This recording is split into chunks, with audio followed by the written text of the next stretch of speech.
Excelentísima señora Presidente e ilustrísimos miembros de esta corporación académica, amigo Antonio, querida Agustina, señoras y señores. Permítanme iniciar esta intervención con una pequeña observación.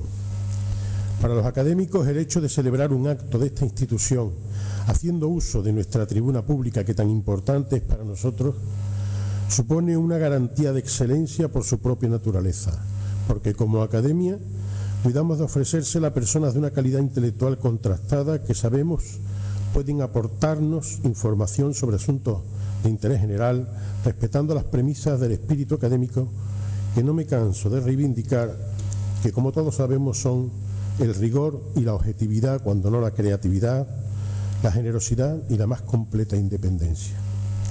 Premisas estas a las que estamos obligados a servir en todo momento y a las que, por supuesto, pretendemos que respondan todas las intervenciones de nuestros invitados. Siendo de esta forma y en consecuencia, comprenderán que también supone un honor el que se le hace a quien de nosotros ocupa este mismo estrado, con la misión de servir como introductor ante la Academia y ante ustedes, de quien nos viene a regalar con una sabiduría contrastada y reconocida. Mas hoy, a este honor, yo le añado la alegría de poder ejercerlo para presentarles al ilustrísimo señor don Antonio Bocanegra Padilla, con el que me unen tantas y tan buenas cosas, y aunque para algunos de ustedes no necesite presentación, ya que durante el último lustro fueron 3 las ocasiones en las que nos visitó para presentarnos algunas de sus obras. Comenzando pues con su vertiente curricular, a fin de que todos nos hagamos una idea de la categoría intelectual a la que nos referimos, el ilustrísimo señor don Antonio Bocanegra Padilla, rondeño de cuna y afincado en ese mágico triángulo de luz y de sal que tiene como vértice las aguas de Cádiz, el puerto y San Fernando, realizó la licenciatura de Filología Moderna en la Universidad Hispalense y en la Complutense de Madrid, doctorándose más tarde en Anglo-Germánica por la Universidad de Cádiz.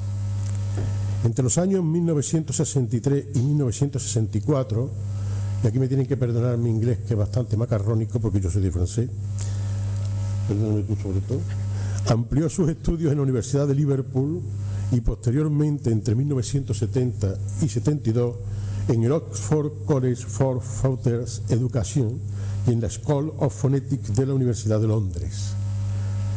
Posteriormente, en 1994, obtuvo plaza de profesor titular en la Universidad de Cádiz, donde ejerció la docencia hasta su jubilación.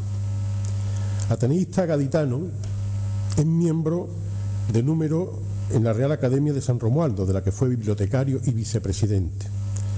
Ha realizado para la editorial Gredos traducciones al inglés de manuales y obras dramáticas de diversos autores. Escritor y poeta, gran conocedor de la métrica y de la sintaxis, su dilatada obra abarca desde la novela al ensayo y la prosa lírica, a los poemas blancos o a los versos más ortodoxos. Así, en 1982, recibió el premio de la Diputación de Granada por su poemario Lógica de Nieblas. En 2000, el de la Feria del Libro de San Fernando por su obra en prosa El Testamento de Sara Cárdenas. En 2013, el de relatos de la Fundación Montero Galvache por su obra Juan Ramón y yo, Memorias y ensoñaciones del burrito platero. Y en este año, que ya finalizamos, en 2017, ha resultado finalista entre escritores de más de 30 países del 37º Premio de Poesía Mundial Fernando Rielo, considerado a nivel académico y universitario uno de los galardones de mayor prestigio internacional de la poesía mística en español e inglés, y cuyo grado de reconocimiento lo ha llevado durante estos años a celebrar su ceremonia de entrega en lugares tan significativos como las sedes internacionales de la ONU en Nueva York, de la UNESCO en París, el Ayuntamiento de Roma, el Senado de Francia, la Sala Gótica de Colonia o la del Consejo de la Provincia de Bolonia, habiéndose celebrado este año dicha ceremonia en la que nuestro conferenciante ha quedado finalista en la Embajada de España ante la Santa Sede. Lógicamente, y como comprenderán, lo dicho no viene solo. Todo esto se acompaña de muchos años de trabajo y un gran número de publicaciones en distintos formatos. Libros en prosa, en verso, ensayos, cuentos, artículos en prensa, conferencias y un magnífico ramillete de poemas premiados en certámenes de distintos ámbitos, entre ellos el Premio Nacional de Poesía José María García Carrillo, convocado en nuestra ciudad en homenaje del Santísimo Cristo de Confalón.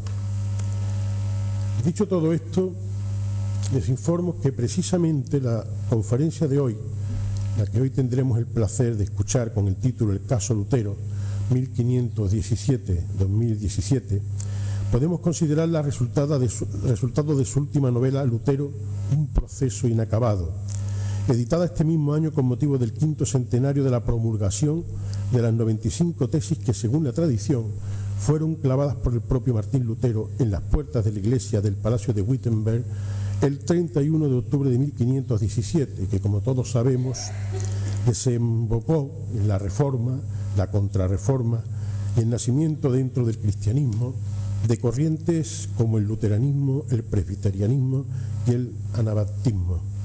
Hechos estos que tanto influyeron durante los siguientes siglos y hasta nuestros días en el pensamiento, las artes y el desarrollo de las llamadas sociedades occidentales. En su novela, Antonio Bocanegra, para lograr la mayor objetividad posible, deseada y necesaria en asuntos tan delicados y conforme a ese espíritu académico al que nos referíamos, juega magistralmente con los tiempos, trasladándose a un hipotético futuro en el que el Vaticano intenta conseguir, a través de la tolerancia y el diálogo del movimiento ecuménico, la reunificación del catolicismo. Este argumento, perfectamente construido en el marco de la Iglesia actual y a través de los países que históricamente se vieron involucrados en el proceso, es la excusa del autor para desarrollar un ensayo, a mi forma de entender, acertadísimo, que sirve como base a esta conferencia que hoy nos va a ofrecer y que, injertado en su relato, no es sino un profundo análisis sobre las causas y los efectos que provocaron la Reforma, así como sobre los puntos de encuentro que pudieran servir como pilares para abordar una hipotética reunificación de la Iglesia. Dicho todo esto, y habiéndome saltado un poco mis normas habituales para desvelarles casi a vuela pluma parte del contenido de la conferencia que hoy disfrutaremos, cosa que, como saben, no suelo hacer, que para eso, digo yo, están nuestros invitados, solo me queda abordar una última cuestión sin la cual esta presentación quizá quedaría incompleta. Me refiero a lo que les sé, es decir, me resta referirles lo que conozco personalmente de Antonio Bocanegra y el origen de mi afecto y mi admiración hacia él, pues a la postre, creo yo, son estos los condicionantes que con mayor nitidez les pueden revelar su verdadera dimensión personal y, por tanto, la mejor aportación que puedo hacer en mi presentación para que ustedes lo conozcan. A pesar del amplio abanico que abarca su obra, Antonio Bocanegra fundamentalmente es un poeta. Y les confieso que desde que leí por primera vez sus letras, antes aún de conocerlo, sentí una enorme cercanía hacia él. Fue en su obra Juan Ramón y yo, Memorias y ensoñaciones del burrito platero. Y podría decirse que ocurrió desde el principio, ya que fue justo leyendo el prólogo cuando supe que al mismo tiempo que yo cumplía mis 6 añitos y recibía la primera comunión, él estaba en las universidades inglesas traduciendo al poeta español de moda Federico García Lorca. Fue entonces, relata Antonio, cuando se dio cuenta de que la poesía no podía traducirse y decidió aparcarla para dedicarse a la prosa lírica de Juan Ramón Jiménez.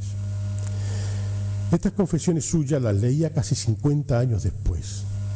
Solo que en el transcurso de esos 50 años, y gracias fundamentalmente al amor que mi padre supo infundirme por las letras, yo había crecido precisamente a la sombra de poetas como Federico y Juan Ramón.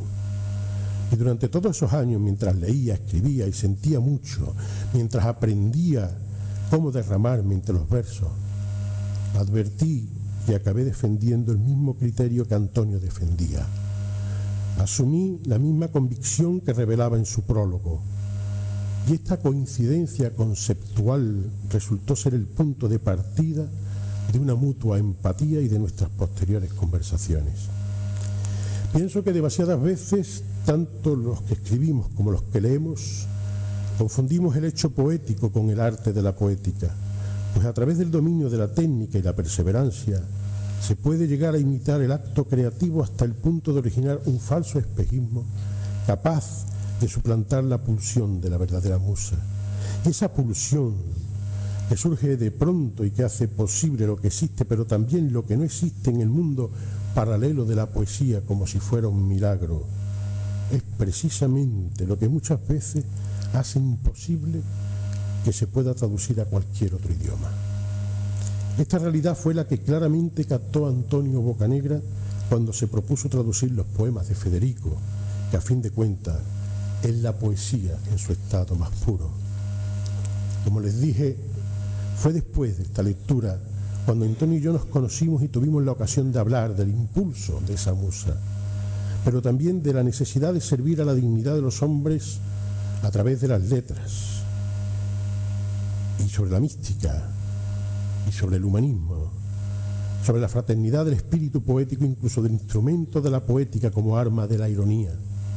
Y fíjense por dónde, también hablamos de Lutero y de su reforma, y lo hicimos antes de habernos leído el uno al otro y coincidiendo ambos en la inmensa mayoría de nuestros criterios.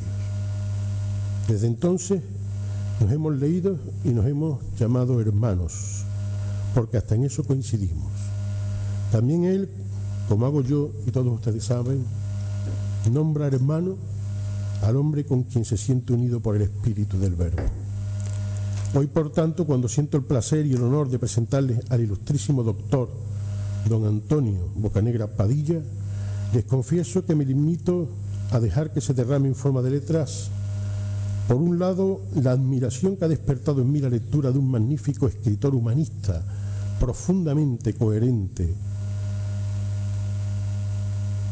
un documentado ensayista y un poeta que conoce la pulsión de la musa. Y por otro, este profundo afecto que he llegado a sentir por un excepcional ser humano que la providencia, saltándose la lógica del tiempo, del espacio y de las edades, ha querido poner frente a mí para que lo hallara en mi vida y lo reconociera como a un hermano más en el espíritu de la palabra. Señoras y señores, queridos compañeros de academia, con vuestro permiso y mi agradecimiento por este honor que me habéis concedido en el día de hoy, le cedo nuestra tribuna al ilustrísimo señor don Antonio Bocanegra Padilla, no sin antes desearles a todos ustedes una feliz Navidad y un próspero año 2018. Querido Antonio, cuando quieras, hermano.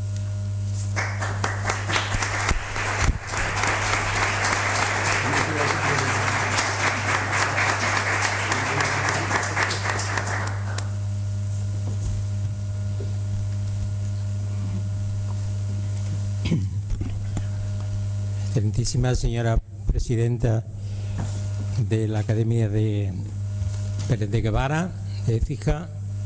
¿Se oye bien atrás? ¿Se oye? Ilustrísimos señores académicos, queridos amigos todos, de todo mi agradecimiento a la Academia Pérez de Guevara por darme la oportunidad de estar hoy aquí en tan selecta compañía para exponerles, hablarles no tanto de esa novela, perdón, estoy un poco acatarrado, no tanto de esa novela de la que ha diseccionado un poco mi amigo y hermano Paco, al que me une un gran afecto, el mismo que él me profesa a mí, sino para hablar efectivamente del caso Lutero. Como saben, la Iglesia Católica, a lo largo de su existencia, más de 2000 años, ha sufrido un sinnúmero de herejías, de cismas, de alejamientos de la doctrina, pero la mayoría de ellos no han pasado prácticamente a la historia. Solamente una de estos cismas o herejías, el protestantismo, sigue vigente. Esperemos que por poco tiempo. existe el protestantismo en sus dos vertientes, luteranismo y anglicanismo, pero efectivamente es el luteranismo el que más se ha extendido a lo largo de los países y a lo largo de la historia.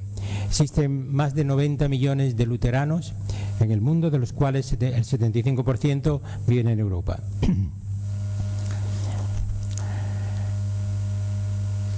El 31 de octubre de 1517, un fraile de nombre Martín Lutero, profesor de la Universidad de Wittenberg, estampó, o más bien clavó, como muestra la imagen, 95 puntos o tesis, que es el nombre con el que han pasado a la historia, acerca de las indulgencias y de otros temas de la religiosidad popular. ¿Por qué eligió este lugar? Sencillamente porque era el lugar más visitado de Wittenberg, y sobre todo, ya diremos el por qué era tan popular este lugar, esta iglesia. Para la mayoría de la gente supuso, y para la historia, una ruptura, un cisma. En realidad no fue así, no era esa la intención de Martín Lutero, pero supuso la culminación de un proceso en el que la Iglesia Católica perdió su influencia y su hegemonía. El documento se titulaba Disputatio pro declaratione virtutis indulgentiarum, es decir, debate acerca de la virtud o de la eficacia de las indulgencias. ¿Cuál era su intencionalidad? Sencillamente esa, declarar un debate y hablar sobre las indulgencias. El desafío fue tan grande que el propio Lutero escribió una carta al Papa, entonces León X, en el que le decía: son solamente tesis, no afirmaciones teológicas ni artículos de fe. Si hubiera podido prever lo que iba a suceder, hubiera tratado de hacerlas más asequibles. El triunfo de Lutero supone el triunfo de la tozudez de un hombre que se vio favorecido especialmente por la actitud de los príncipes o landgraves alemanes, que veían la oportunidad de apoderarse de los bienes de la Iglesia y zafarse de la gran demanda impositiva que tenía la Iglesia sobre ellos.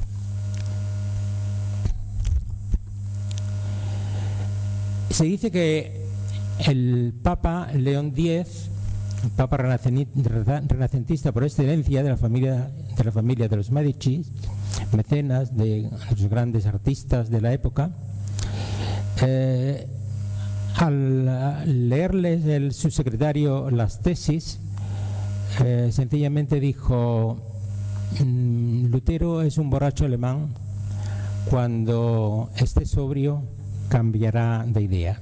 Conocía efectivamente León X, conocía de quién se trataba, quién era Martín Lutero, que era doctor en teología por la Universidad de Wittenberg, profesor en aquella universidad, que tenía escritos varias docenas de libros ya, y que tenía el prestigio y el apoyo de la mayoría de los profesores de su universidad. Posiblemente no. En cuanto a borracho, efectivamente era alemán, pero en esa época por lo menos no era borracho. Luego, cuando se casó, su mujer llegó a producir y a hacer una cerveza tan rica que llegó a comercializarse con el nombre de Lutherbrot, o cerveza de Lutero.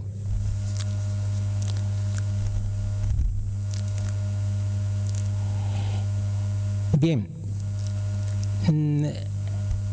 si hiciéramos en este momento una especie de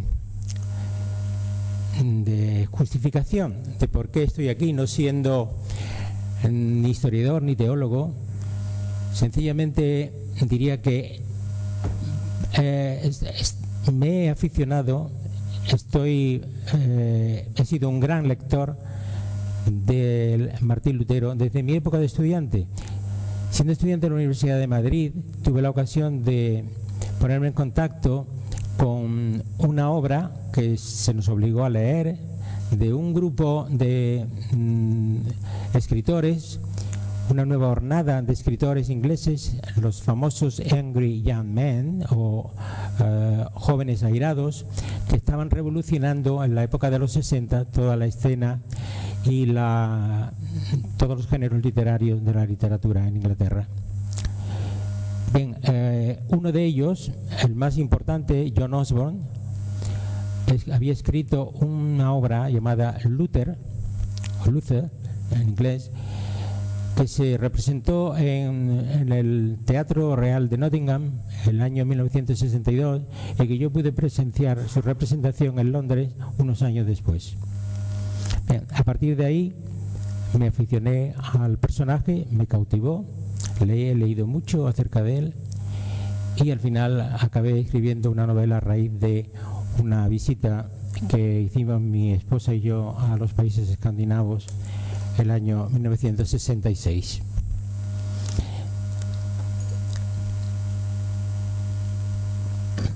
Crítica hacia Roma. Habría que hacer muchas, pero yo voy a hacer las justas. Yo soy una persona creyente, no diré que soy un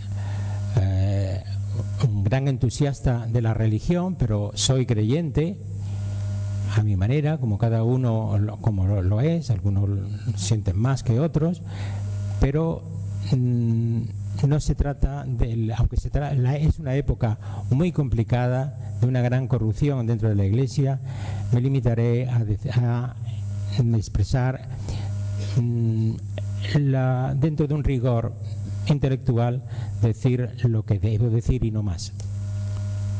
Si hiciéramos ahora, en este momento, un juicio o una pequeña encuesta acerca de lo que piensan ustedes de Lutero, pues el resultado estaba cantado.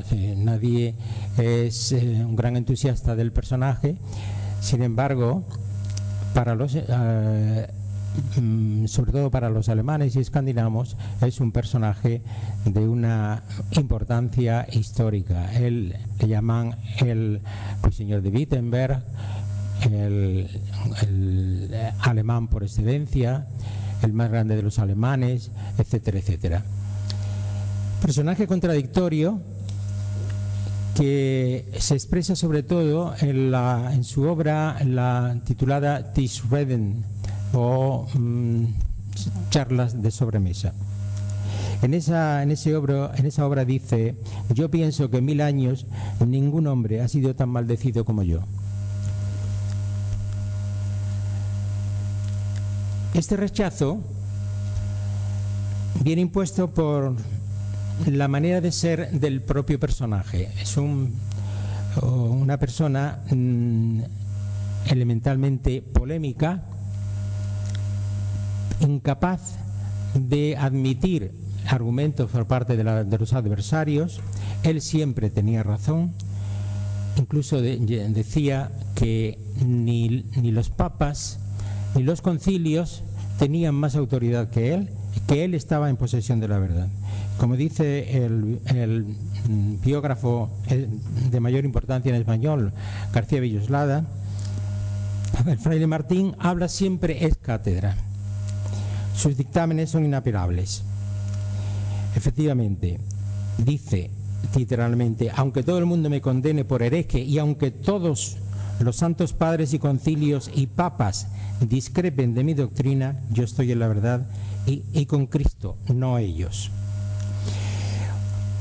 Uno de los grandes defectos de Lutero es lo que se denomina coprolalia, o lenguaje obsceno, barriobajero,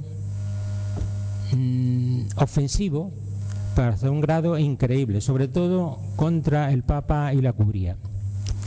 Copro significa en griego eces, y lalia, del verbo lalia en griego, balbucear, decir. Entonces ya se pueden imaginar cómo actuaba y lo que decía. Sin embargo, él, su nombre, su apellido, que en un principio no era Luther, sino Luder. La palabra Luder en alemán significa carroña, miseria. Y esa era realmente la etimología de su apellido, que le venía muy bien.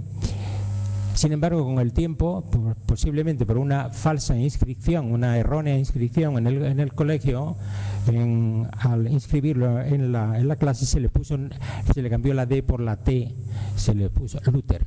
Por eso hoy decimos Lutero, si no se llamaría Ludero. Bien, él en cambio dice que su apellido procedía de Eleuterius, latino, que significa libre. Bien, las obras acerca de Lutero son innumerables. Hay que citar por lo menos algunas, las de Cocleo, que aparecerá en alguna ocasión aquí, y que las comentarias, que se titula de comentarias, de Actis Scriptis Martini Lutheri, donde se resalta la verosimilitud acerca de por qué el tema de las indulgencias. Sencillamente, según este autor, porque se le confió a los dominicos y no a los agustinos, es decir, no a su orden, se le confió la venta de las indulgencias, lo que se denomina el odium theologicum, es decir, el odio entre órdenes religiosas. Luego está también la obra, sobre todo, de un tal de Nifle, sobre Lutero y el luteranismo en su primer desarrollo, que echa por tierra una a una todas las tesis de Lutero y toda su doctrina mediante el manejo de textos de más de 60 autores y teólogos desde el siglo XIV hasta el siglo XVII. No hablamos de otros que se han dedicado a influir sobre todo en sus aspectos personales neuróticos. El corpus literario de Lutero es enorme. La Weimar Ausgabe, el editorial Weimar, ha publicado su obra completa y son más de 100 volúmenes. Obras mayores, menores, más de 4.000 cartas, comentarios o escolia a los salmos, a las epístolas de San Pablo sobre todo. Y sobre todo la traducción de la Biblia, del Antiguo y del Nuevo Testamento. Es la primera vez que en el mundo se traducía la Biblia desde el griego y el latín a una lengua vernácula. Y es considerado como un monumento lingüístico de primer orden en Alemania. Nos encontramos ante una obra con grandes defectos y grandes virtudes, pero es la obra de un hombre llevado por una inquietud espiritual sin parangón.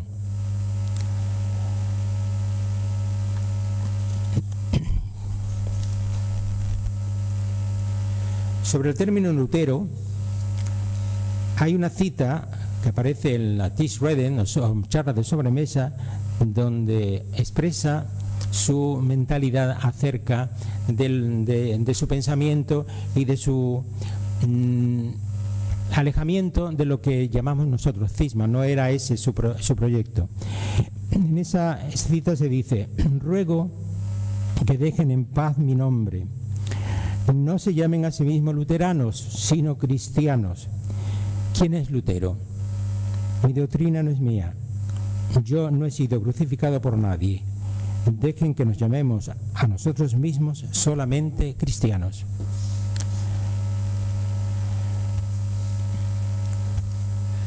Lutero es fruto de una época. Si hubiera vivido posiblemente en otra época de la historia, no hubiera actuado como lo hizo. Sus padres, Hans y Marguerite, nacieron en el condado o en el estado de Turingia, y se trasladaron a Sajonia, una región mucho más rica.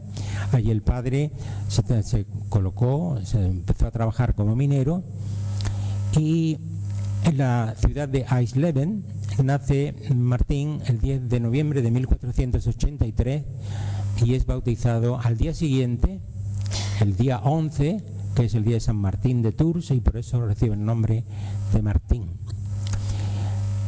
Empieza a estudiar en Manfels y es allí, con 2 años, 3, y es allí donde le cambian el nombre de Luther a Luther. Alemania está bajo un régimen del llamado Sacro Imperio Romano Germánico, gobernado por los grandes emperadores, sobre todo Federico III, que tuvo un largo reinado, nacido en 1415 y reinó hasta el año 1493. Le sucedió su hijo Maximiliano, el padre del famoso Felipe el Hermoso, que casó con Juana la Loca, y que al morir dejó en herencia del Sacro Imperio a nuestro Carlos I, V de Alemania. 2 príncipes,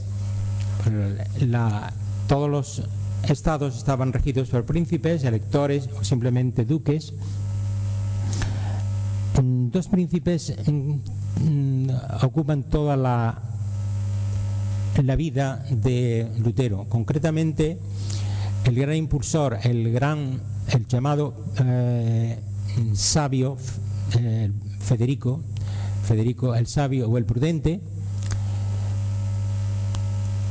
que revitalizó, reformó totalmente la ciudad y la convirtió en una grandísima ciudad. Wittenberg significa colina blanca. Witten en alemán es blanco y Berg colina. Cuando llegó Lutero a Wittenberg, aquello era un pueblo, lo llamaba Oppidum, Parvum Oppidum, es decir, un pequeño pueblo. Sin embargo, este príncipe lo convirtió en una grandísima ciudad gracias a la construcción del Palacio Castillo, a la iglesia dentro del propio palacio, que lo llenó de reliquias. Hablaremos más adelante sobre las reliquias, y puso en marcha la universidad, naturalmente, a partir de la orden franciscana y dominicana. Construyó y puso en marcha una grandísima universidad que se convirtió en una de las más importantes de Alemania. Federico es una pieza clave dentro de la Reforma. Se convirtió en el gran protector de Lutero. Tenemos que decir con toda rotundidad que sin la colaboración de Federico no hubiera sido posible la Reforma, no hubiera sido posible el cisma. Tampoco hay que minusvalorar el papel desempeñado por el papado, por la curia. León X tenía un grandísimo interés en que no fuera emperador de Alemania nuestro Carlos I. Luchó de una manera, a su modo, como podía hacerlo dentro de su papel, luchó para que fuera Federico y no Carlos I. Es decir, contó Federico con el apoyo del papado, lo que le vino muy bien a Lutero, de manera que ya en plena reforma, en plena rebeldía de Lutero, el Papa León X le concedió la Rosa de Oro. Hablamos del 1518, es decir, al año siguiente de las famosas tesis. No solamente eso, sino que 2 años después también se la concedió a Enrique VIII, otro que llevó a cabo otro cisma, pero dentro de Inglaterra. Existe un documento que yo no he traído aquí, pero que prueba perfectamente la implicación del papado en la promoción de Federico al puesto de emperador.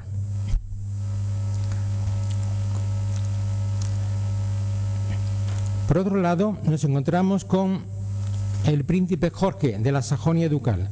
llamado el Barbudo, que no tenía nada que ver, era primo del anterior, no tenía nada que ver con su primo. Era totalmente opuesto a las teorías de Lutero, lo persiguió de una manera encarnizada y contra él escribió Lutero un libelo titulado Contra el asesino de Dresde, donde aparece un famoso Padre Nuestro, donde lo incuria de una manera típica del personaje. ¿Cuál es el ambiente familiar, social y educativo de Lutero? Pues se crió en una familia muy religiosa, pero con uno de tintes maniqueístas. Dios y el demonio, el bien y el mal. Dios personificado en la figura de su padre, un hombre cruel, blasfemo, borracho, violento con su esposa, con sus hijos sobre todo, y por otra parte el demonio, que era para él algo real y presente y con el que luchaba y discutía, sobre todo de noche, que dice que se le aparecía en forma de cerdo, en forma de perro. Bien, nos encontramos en las postrimerías del siglo XV, llamado el otoño de la Edad Media. La peste asola toda Europa desde 1348. El temor a la epidemia conlleva el temor al demonio, la superstición, casos de brujería, pactos con el maligno. Se ocasiona una persecución en toda Europa sobre las brujas, la mayoría de ellas, lógicamente, si no todas, denunciadas de una manera sin fundamento, llegando a producirse innumerables víctimas. Se hablaba del orden de... concretamente en el condado del Valais se quemaron en un año más de 200 mujeres acusadas de brujería, y en Europa entre los siglos XV y XVII del orden de 500.000. Hablamos a nivel español, se habla siempre de la Inquisición, de las persecuciones, de las quemas de brujas, etcétera, pero trasciende el caso de la Inquisición, porque estamos hablando de Europa, estamos hablando de Alemania, estamos hablando de Francia, y sobre todo ocurre también en Estados Unidos, cuando el famoso Mayflower, en 1620, un barco se lleva a una población de religiosos extremistas o radicales, los famosos puritanos, se marchan o son expulsados hacia América y desembarcan en New England, y allí establecen un régimen de tipo teocrático, los llamados Pilgrims Fathers o padres peregrinos. Esto ha sido tratado en la literatura por autores como Aldous Huxley con Los demonios de Loudun, Nathaniel Hawthorne con La letra escarlata, y Arthur Miller con la obra de Crucible o Las brujas de Salem.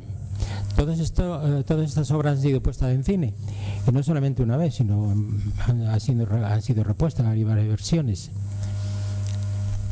Bien, por bula del Papa Inocencio VIII, la bula Summis Desiderantes Affectivus, el 5 de diciembre de 1484, se nombran a dos dominicos, a Kramer y Spengler, para propagar el sistema de indulgencias y para perseguir todo el ambiente de brujería que había por toda Alemania. La muerte de lo demoníaco entra en la literatura y en las artes, concretamente en la pintura de los grandes autores Bruegel, Alberto Durero, Lucas Cranach, Holbein el Joven, etcétera. Y la literatura, las famosas danzas de la muerte o danzas macabras, en la que aparecen en un texto de orden de 600 a 1000 versos, se escenifica el símbolo de la muerte, bailando alrededor de las tumbas, con obispos o con grandes magnates, príncipes, etcétera, recordando el fin del hombre. Es lo que se denomina la angustia germana, de la que es exponente más que nadie Lutero. Pasamos al entorno religioso de la época. El entorno religioso viene dado por la época renacentista. La situación de la Iglesia es deplorable en esta época, con la aparición del Renacimiento, la corrupción de la curia y la reconstrucción, no edificación de San Pedro. Para ello se crea un tipo de fiscalismo terrible, de censos o tributos a los estados, tasas a las iglesias, a los monasterios, los expolios, que era la recuperación de los bienes de los obispos cuando morían, en fin, contribuciones, las famosas añadas. La corrupción era tal que se convoca el Concilio de Constanza en 1414 bajo el lema de Reformatio in Capitis et in Membris.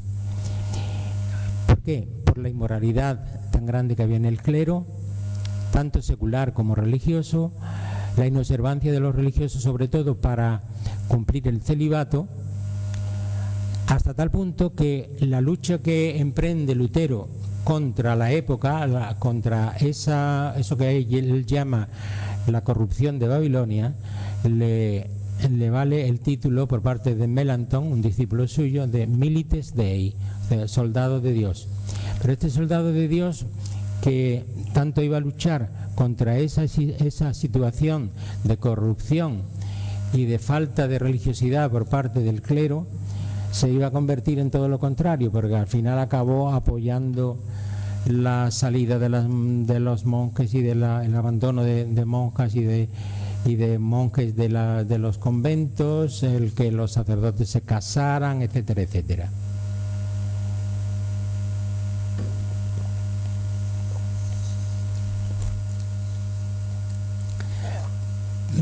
Pablo III muere en 1549. Fue un papa un papa renacentista, que representa con todo su, más que nadie, si acaso más que ninguno de los otros, la gran corrupción que había en la curia dentro del Vaticano. Era un papa de grandísimas luces y sombras. Vamos a hablar de las luces más que de las sombras, porque en esa época, durante su reinado, se empiezan los trabajos de la Capilla Sixtina, se consigue el Tratado de Niza, que pone fin a las luchas entre el rey Francisco de Francia y Carlos I, aunque duró poco tiempo. Se reforma la corte papal, la secretaría y la cancillería, se convoca el Concilio de Trento y se abrevan las compañías de Jesús y de otras órdenes.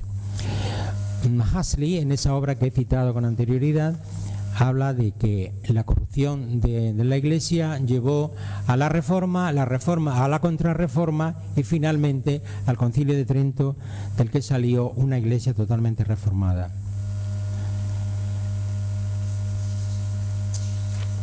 Bien, el cisma de Occidente era otro de los grandes lacras que sufría la Iglesia en esta época. No vamos a detenernos demasiado sobre ella, pero solamente decir que duró desde 1305 hasta 1377. Fue causa de las luchas entre Felipe IV y el Papa Bonifacio VIII. La imposición por parte del rey francés ante los propios electores del papado, en la elección del papa, de imponer a Bertrand de Got, obispo de Burdeos, como papa, y a partir de ahí, al salir un papa francés, llevó la sede del papado a Aviñón, y allí siguieron residiendo los papas hasta que finalmente, con el Papa Gregorio XI, 1377, la sede vuelve a Roma. Cito hablo aquí de, como ven en la diapositiva, de un juicio de Bemán donde dice que Lutero no solamente fue el creador el padre de los herejes, sino también el creador de los pasaportes, por el nacionalismo que conllevaba la reforma. El entorno filosófico y teológico nos encontramos en el fin de la Edad Media, en la aparición del Renacimiento, como hemos dicho, y la nueva filosofía que echaba por tierra el aristotelismo y con ello la escolástica. Esto ya venía de lejos, venía desde la época del siglo XIII con Roger Bacon, pero fue sobre todo en la época de Lutero que al leer la obra de Ánima de Aristóteles, donde se decía que el alma moría con el cuerpo, se convirtió en el enemigo número uno para Lutero.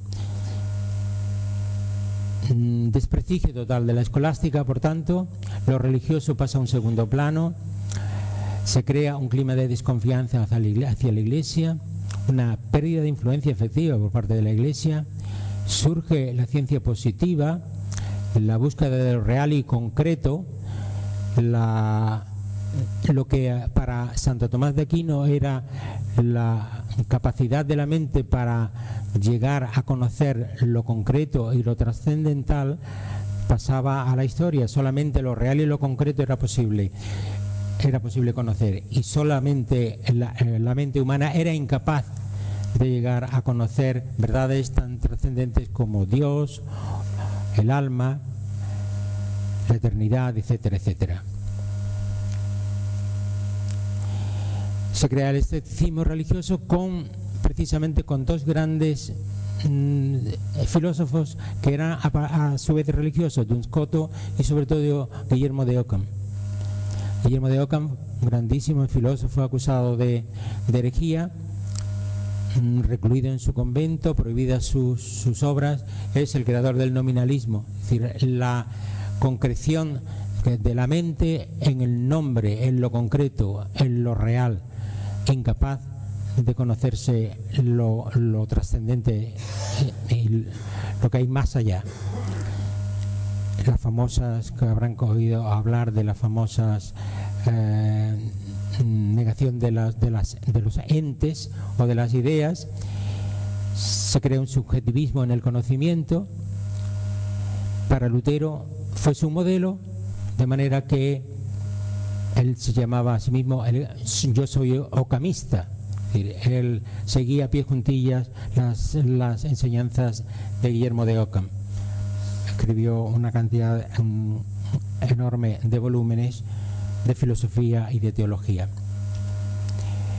Hemos citado a Roger Bacon, que fue uno de los grandes precursores, pero además hay otros, Wycliffe, Wycliffe y los dos o tres que vienen a continuación, todos más o menos exponían lo mismo: la negación de la primacía del papado, la negación de la transubstanciación, temas que luego acogería Lutero. También fue por el Concilio de Constanza declarado hereje, quemado sus escritos, etcétera, etcétera. Otro de los grandes reformadores fue John Hus, el fundador de los husitas. También consideraba a los papas traidores al Evangelio, atacaba al clero, y sobre todo a los cardenales, como un clero simoníaco y opulento, y fundaba todas las verdades en el Evangelio, en las Escrituras. Solamente las Escrituras eran la fuente del conocimiento religioso. Todas tesis aceptadas por Lutero. De los grandes precursores está Calvino, que el defensor primero de la llamada sola fides, sola escritura, la sola fe, solamente la escritura, que tanta influencia iba a producir en el propio Lutero. La justificación de los méritos de Cristo exclusivamente, defiende la predestinación y se convierte en Ginebra en el gran inquisidor, llegando a condenar a Miguel Servet, nuestro Miguel Servet, natural de este pueblo que está ahora tan de moda, Villanueva de Sigena, con las famosas obras. Miguel Servet, el descubridor de la circulación menor de la sangre, era un grandísimo teólogo y médico. Escribió unas obras sobre la Santísima Trinidad que no gustaron, como él residía en Ginebra, no gustaron al Calvino, y al final fue enviado a la hoguera por negar el dogma de la Santísima Trinidad. Otro de los grandes colaboradores de Lutero fue Erasmo de Rotterdam. Tienen algunas de sus obras. Él abogaba por un cristianismo nuevo, más puro, de mayor interioridad, menos ritos, más asequible al pueblo, fiel al Evangelio y a San Pablo. Todas estas doctrinas, todos estos puntos representan una gran influencia sobre el propio Lutero, pero Lutero fue realmente el que llevó a cabo o sistematizó todo este movimiento. Bien, aquí habla de la procedencia de los padres, en Sajonia. Los padres pasan a Turingia, una región mucho más rica. A los 14 años, ahí en la ciudad de Magdeburgo, entra a realizar sus estudios. Con posibilidad, 2 años después, en 1498, pasa a Eisenach, en Turingia, famosa por su castillo, el castillo de Wartburg, donde hablaremos después relacionado con la dieta de Worms. Una ciudad de bellísimas iglesias, numerosos conventos y de un gran ambiente religioso, se llamaba nido de curas. Eisenach es llamada por Lutero, mi querida ciudad, porque ahí en 1501, con 17 años, termina los estudios de humanidades. Su padre quiere que estudie en la famosa facultad de Derecho de Erfurt, que era la facultad de Derecho por excelencia, la más importante de Alemania. Ahí tienen un castillo de Wartburg en la actualidad. Famosa porque este castillo es famoso porque al terminar la dieta de Worms, Lutero fue llevado prisionero a este castillo. Aquí en Erfurt, como decimos, la ciudad más próspera de Alemania, la llamada la amurallada, la fortificada, de las bellas torres, la culta, está la famosa ciudad, la famosa Facultad de Derecho, con su catedral gótica, una iglesia bellísima de San Severo, con 2 colegiatas, 20 y tantos monasterios, templos, etcétera. Allí, en el Colegio de San Jorge, estudia teología, derecho y medicina. Ingresa en la Orden de los Agustinos en julio de 1505.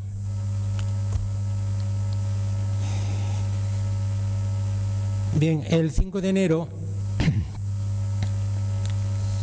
una vez ingresado en el monasterio de los Agustinos, el 5 de enero de 1505 es ordenado, recibe el título de Magister Artium y la licencia docendi.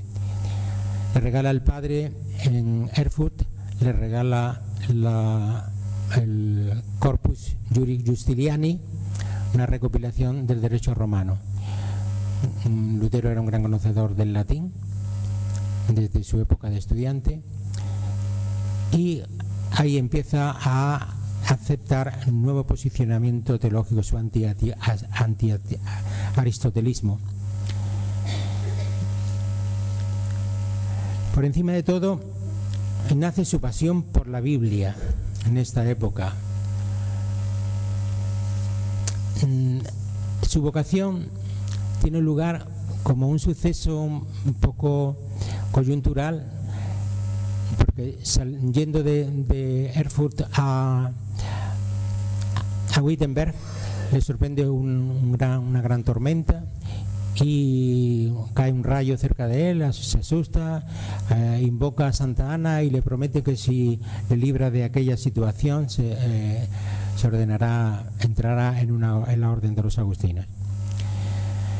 Los psicólogos han resaltado siempre su falta de lógica al hacer esta promesa y sobre todo al cumplirla. Ingresa en el monasterio negro el 16 de julio de 1505, allí hace los votos, se ordena sacerdote en 1507 con 23 años.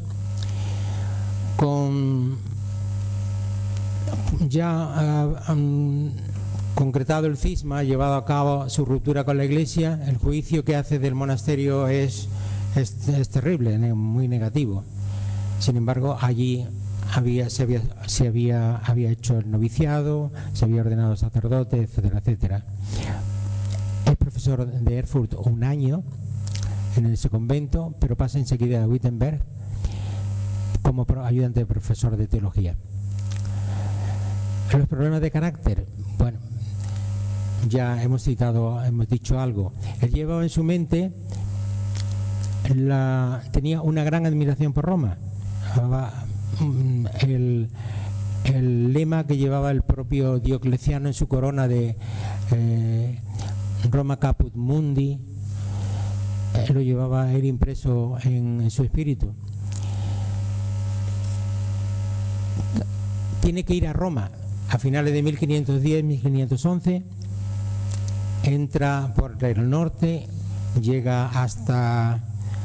atraviesa toda la Lombardía, Fiorenza, el lago de Como, etcétera, y llega hasta Roma, y al llegar sobre la vista de Roma, sobre el Monte Mario, se pone de rodillas y dice: "Oh Santa Roma",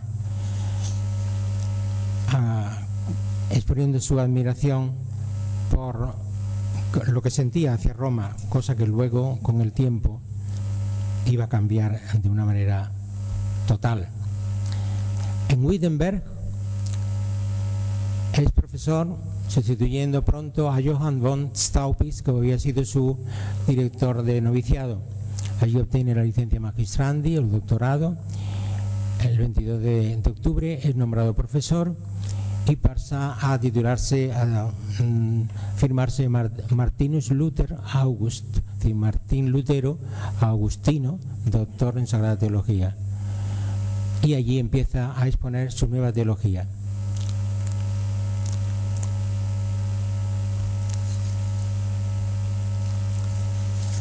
Aquí tienen una visión del convento de los agustinos de Wittenberg en la época de Lutero, a un lado, y en la actualidad.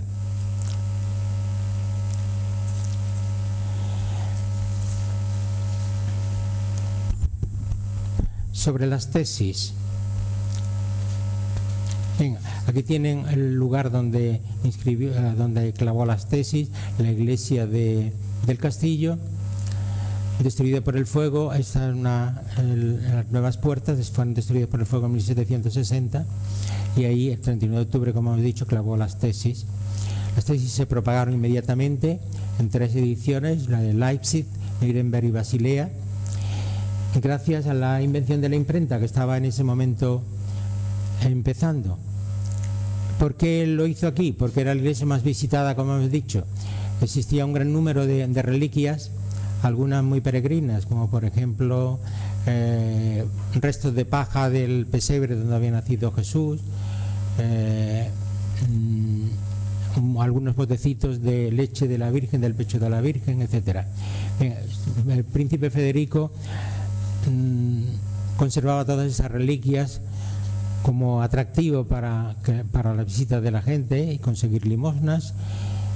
Cuando él entró había 15.000, y cuando él dejó de ser príncipe había del orden de 20.000 reliquias. Entramos en el tema de las indulgencias papales, que fueron creadas por el Papa Julio II. No son, sino, como saben todos, credenciales para el perdón de los pecados, previo pago de una cantidad. ¿Para qué servían? ¿Para qué se creó este sistema de indulgencias? Para pagar, para financiar los proyectos renacentistas del Papa, concretamente la reconstrucción de la iglesia de San Pedro.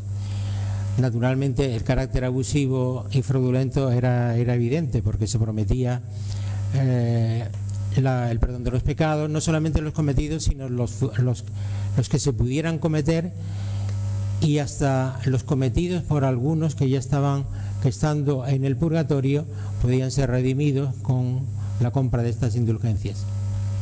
El sistema de indulgencia fue institucionalizado como dogma por el Papa León X con la bula Cum Postquam, que le llamaban bula de los muertos, porque se podían salvar a las personas que estaban en el purgatorio. El venta de la indulgencia iba por pueblos y por aldeas, y era el John Tessel, el obispo John Tessel, con la autorización de Maguncia, el que iba vendiendo las tesis.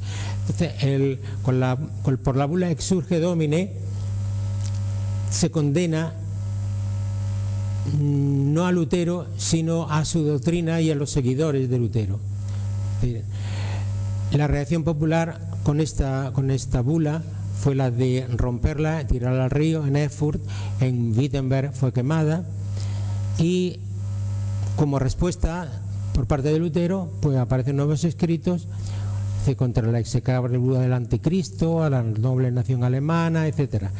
Empieza a escribir obras en contra del papado como rechazo a esa bula.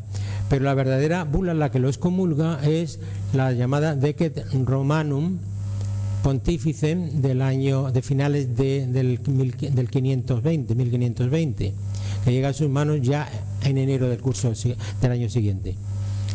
Supone la expulsión de la Iglesia, y no solamente la expulsión, sino que se da la orden de captura para enjuiciarlo y recabar el apoyo de los príncipes para que fuera juzgado y condenado. Naturalmente los príncipes, sobre todo el suyo, el de Wittenberg, no iba a colaborar. Ya hemos hablado algo sobre su oposición, la oposición de León X a la elección de Carlos como emperador. El 10 de julio de 1521, en la llamada Puerta del Elster, se produce la quema por parte de estudiantes y profesores de la bula Decet Romanum Pontificem. No solamente eso, sino de los cánones y decretales del papado. En aquel momento, cuando se producía esa quema, aparece Lutero con un ejemplar de la bula que lo excomulgaba y lo arroja al fuego, lo arroja a la hoguera, como ven ahí. Dice, para uno de los historiadores de Lutero, Lord Acton, dice que ese es el principio o la consolidación de la ruptura con Roma y el principio del protestantismo.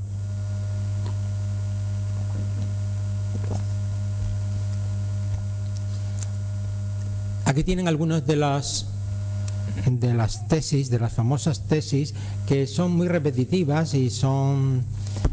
yo voy a leer alguna para que vean el tono el contexto de estas tesis, pero más o menos dicen lo mismo. Por ejemplo, la 36 dice: cualquier cristiano verdaderamente arrepentido tiene derecho a la remisión plenaria de pena y culpa, aún sin carta de indulgencias. Y la 86 dice: del mismo modo, porque el Papa, cuya fortuna es hoy más abundante que la de los más opulentos ricos, no construye una basílica de San Pedro de su propio dinero, en lugar de hacerlo con el de los pobres creyentes. En este tono están redactadas las 95 tesis. Bien, es verdad que no se opone totalmente a ellas, porque la tesis 71 dice: quien habla contra la verdad de las indulgencias apostólicas sea anatema y maldito. Es decir, no era del todo. De todas maneras, sí debo insistir en que lo que desea Lutero es discutir acerca de las indulgencias, no negarlas. Se convoca la dieta de Worms, concretamente el emperador Carlos I, o Carlos V en este caso, de Alemania, llega a la ciudad de Worms, Lutero rodeado de caballistas y de vítores y de aplausos por parte de la gente.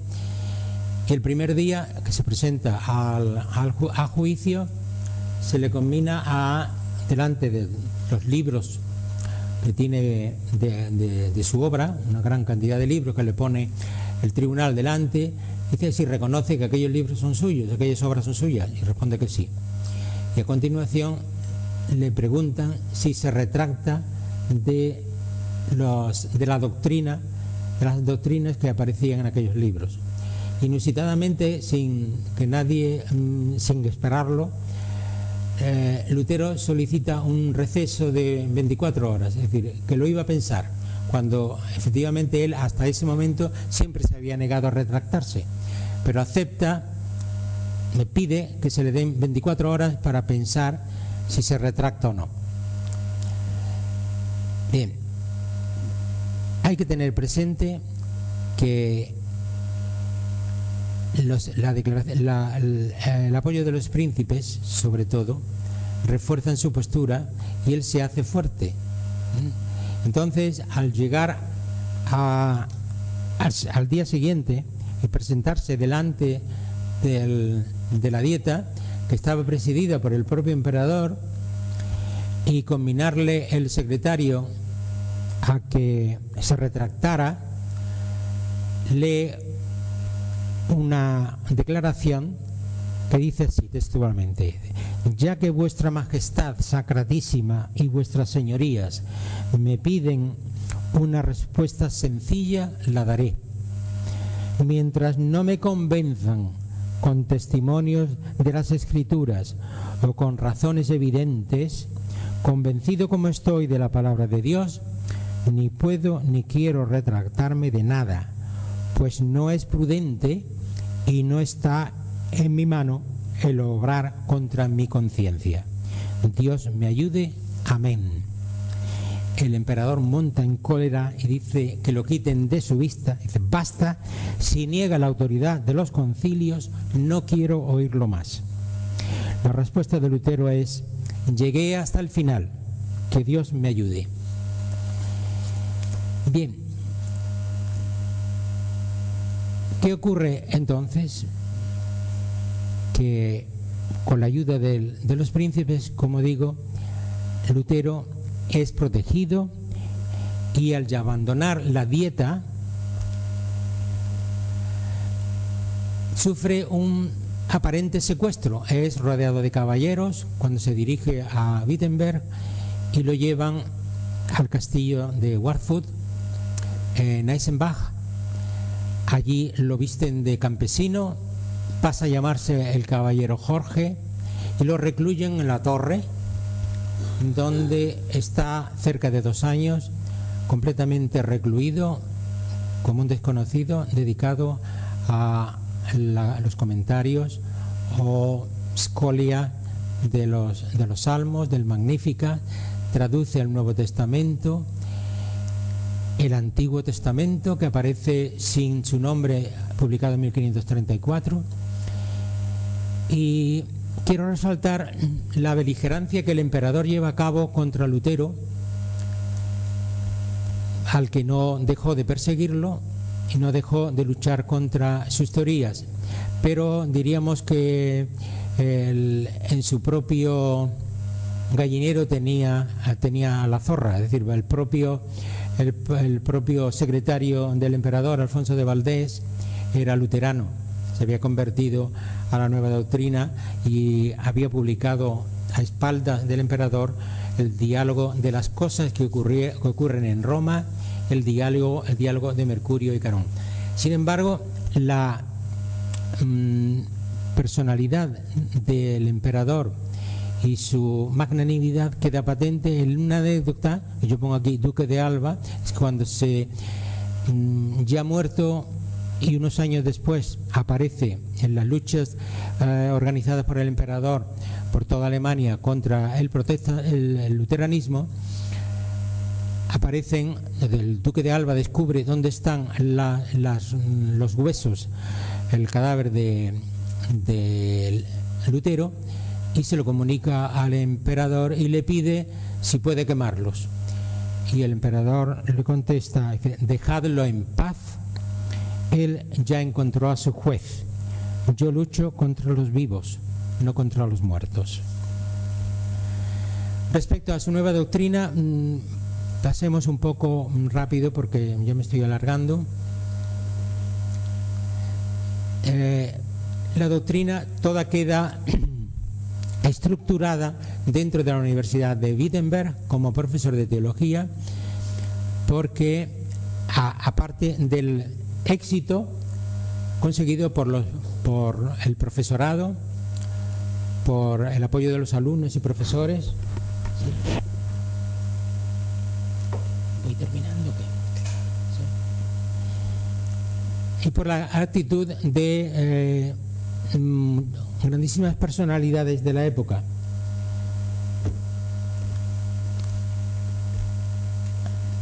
Me tengo que cortar un poco. Bueno, verás, yo me he sentado aquí porque pensaba que estabas terminando por acompañarte. No, pero utiliza bueno, el tiempo que quieras. ¿Qué hora es? Las 9:15. 9:15, bien.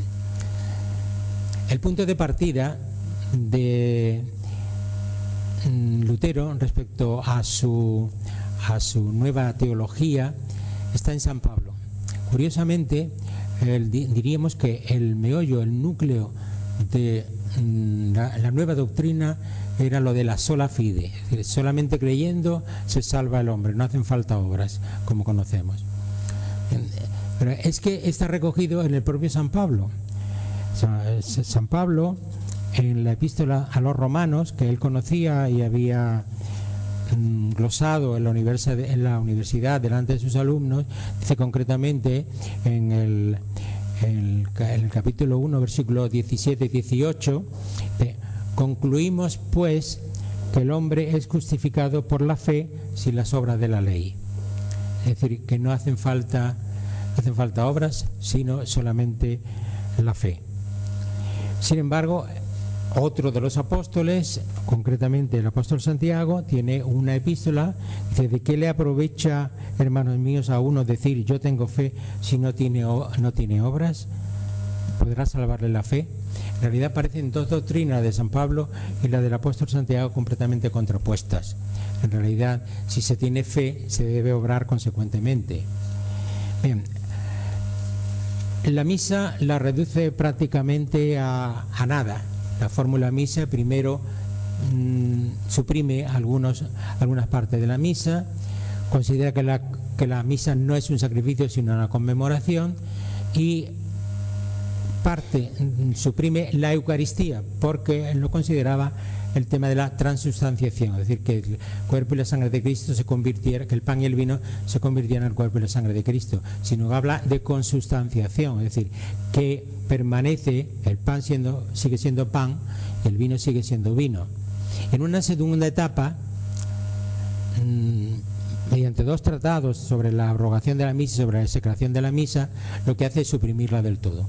Y no solamente eso, sino que ataca al sacerdocio de una manera furibunda. Dice: el sacerdote no es un sacerdote de Dios, sino de Satanás.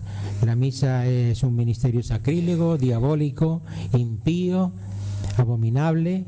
El culto de la misa supera toda impiedad y abominación, etcétera. Ya, como ven, perdido completamente los papeles. La misa es sustituida por lectura de los salmos, por introducción de la música, sobre todo. Él era un gran aficionado a la música, conocía la composición. De hecho, uno de los grandes signos del luteranismo está compuesto por el propio Lutero. Él practicaba el instrumento el laúd, y hay un ensayo de una tal Christine Eichel titulado Deutschland Lutherland, en donde dice que el amor y el cultivo de la música, tan importante en Alemania, que ha dado tan eminentes compositores y tantísimas orquestas como hay en la actualidad, se debe precisamente al auge que le dio Lutero a la música.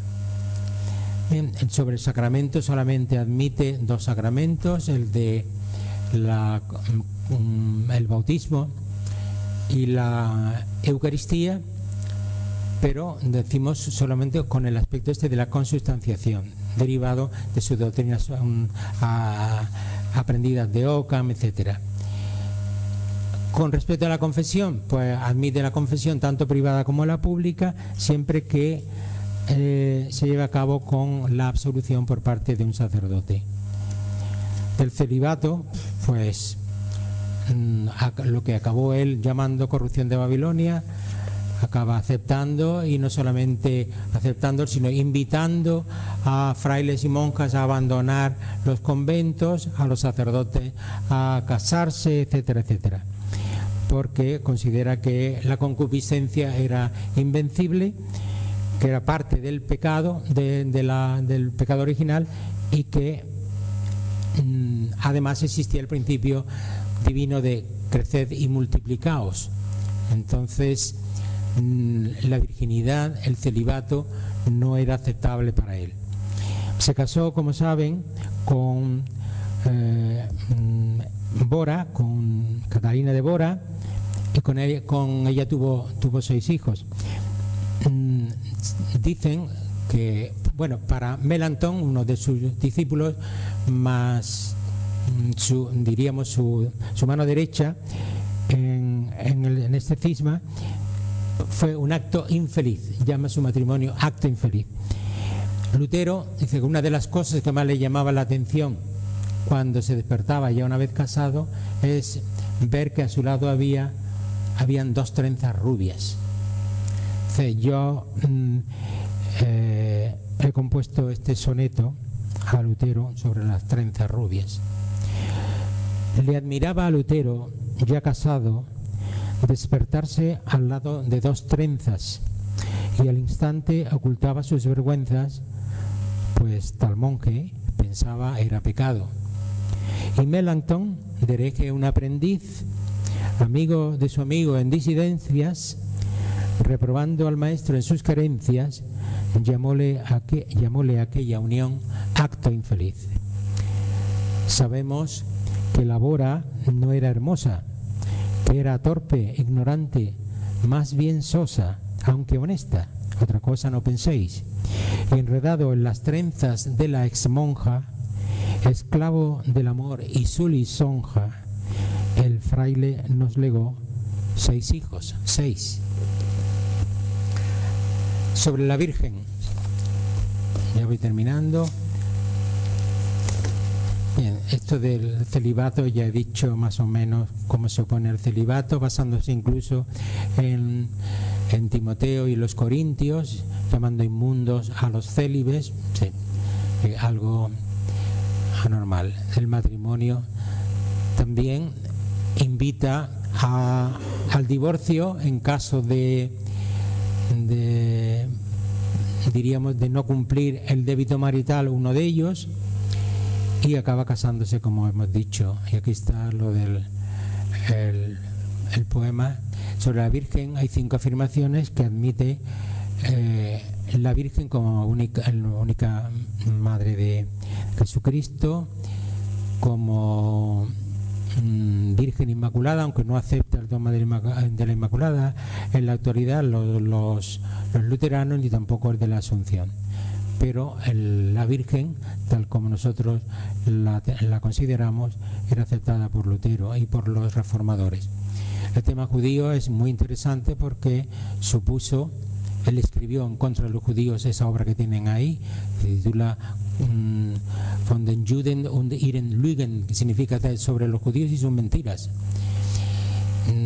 Existía una gran persecución desde el siglo XI en Alemania sobre los judíos, y él mismo quiso convertirlos al cristianismo, pero al no conseguirlo decía que era lícito acabar con ellos, sobre todo si blasfemaban. Bien, hay unas conclusiones que más o menos ustedes ya coligen, que no voy a insistir en ello. Y existe, como saben, un movimiento actual, con esto termino, existe un movimiento actual de acercamiento entre el protestantismo, concretamente la rama luterana, y el catolicismo. Exactamente el 31 de octubre del año pasado, o sea, no de este año, del año pasado, el Papa Francisco estaba en Suecia con el presidente de la Asociación de Luteranos, es decir, diríamos como el primado luterano. En la actualidad se están llevando a cabo, cosa que no ha trascendido demasiado, unas reuniones se están celebrando en el Vaticano entre luteranos y católicos. Y cosa curiosa, y esto es indicativo de por dónde van los tiros, la sala donde se reúnen estas comisiones está presidida por un busto de Lutero dentro del Vaticano. Eso indica el movimiento que hay a favor de la unificación o reunificación. Ahí está el documento, hay un documento donde se habla precisamente de esa unión. Y por último, tienen ahí delante, ya ha hablado mi amigo Paco, y yo no voy a hablar mucho sobre la novela que escribí el año 96, donde ya anunciaba, es una novela de tesis, una novela como el profesor de la Universidad de Sevilla, Miguel Cruz Giralde, me dice, es una novela para minorías cultas, porque es una novela, lógicamente, por el tema que trata, es un tema para personas formadas y selectas. Así que como ustedes están muy bien formados y son muy selectos, les invito a adquirirla, sobre todo porque es barata, me parece son 12 euros, así que les invito a leerla. A mi amigo Paco es un gran entusiasta de la novela y tiene naturalmente un entorno totalmente ficticio de novela, la supuesta usurpación o robo de documentos relacionados con el proceso a Lutero, el año 1521, que se llevó a cabo en Roma, donde se acabó excomulgando a Lutero, y parte de esos documentos son robados por unos personajes que tienen mucho que ver con ese acercamiento que existe entre la parte luterana y la católica, y que quieren impedir precisamente la reunificación de las iglesias y el desarrollo a través de las investigaciones que lleva a cabo un investigador privado encargado por la propia curia romana para encontrar los documentos, ya sea una descripción de las ciudades, de las iglesias, reuniones con personajes del luteranismo, donde se exponen en los pros y los contras de la doctrina luterana, etcétera, etcétera. Bien, y nada más, agradecerle su asistencia, su atención, y de nuevo muy agradecido a la Academia. Muchas gracias.